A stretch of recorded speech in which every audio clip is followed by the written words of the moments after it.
Presidential election cycles often feel very turbulent. The truth is, it's the same story in most states across the country. From 2008 until now, only these 10 states have voted for nominees from both political parties. So that means that 80% of the U.S. is voting the same way without fail.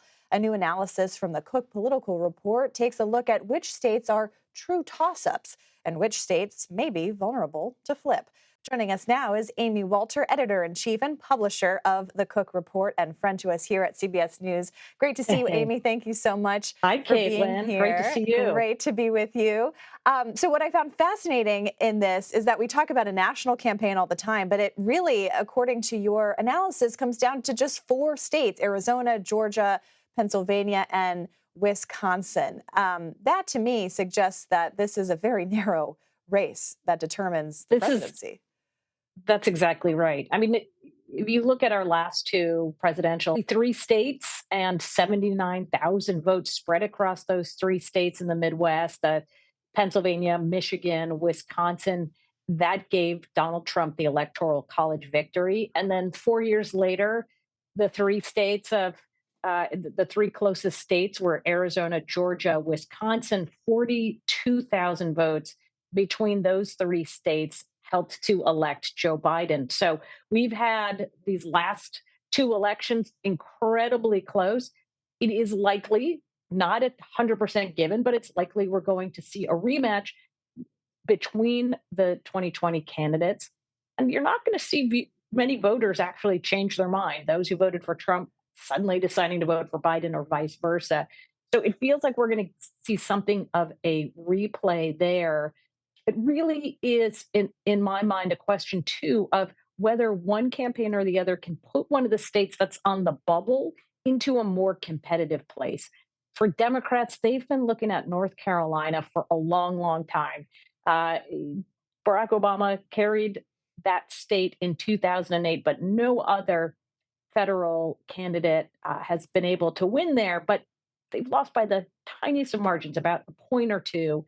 And for Republicans, it's Nevada, another state that looks tantalizingly close, just about 2 points determining the winner of that state, being able to push those seats into play. That gives you a little wider of a playing field, but not much.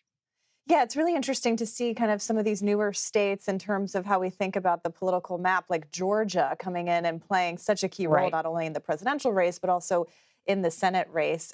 Amy, while I have you, because you have covered these campaigns for so long, you're such an expert. I'm curious what you make of the DeSantis campaign at this point. Earlier this week, we were kind of trying to draw some historical context here with McCain, Jeb Bush, and some others. For our audience, kind of how are you assessing what this campaign looks like, this reset, and whether we may be having a different conversation come 6 months from now? That's right.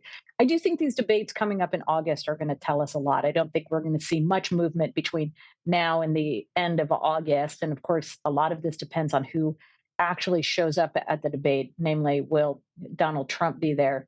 But Caitlin, I've been talking a lot about this with folks who've been doing politics for a long time. And yes, there are candidates who, at this time of the year, or maybe a little bit later in the off year, were seen as front runners, but fell behind.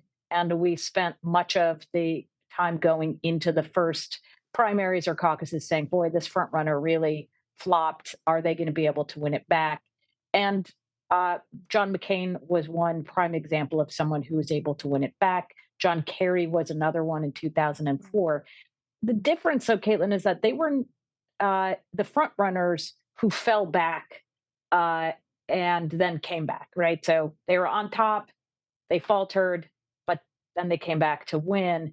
In the case of Ron DeSantis, he's never been the front runner. Now, he was close in polling to Donald Trump late last year, earlier this year, but he was never the absolute front runner.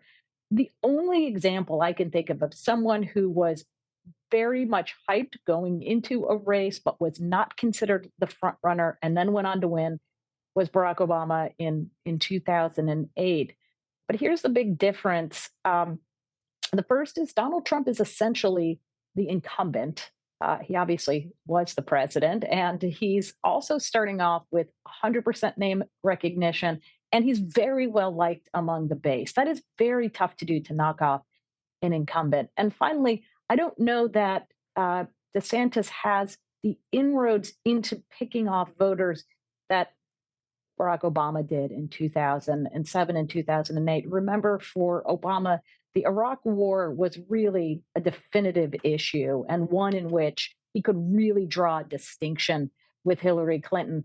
As you and Ed were talking about earlier, there is a clear issue, the issue of indictment, but the candidates who are closest in the polls to Donald Trump, and even then, by closest, meaning they're still far behind him, but at least they're registering in the polling, they don't want to touch that at all. So, boy, Yeah.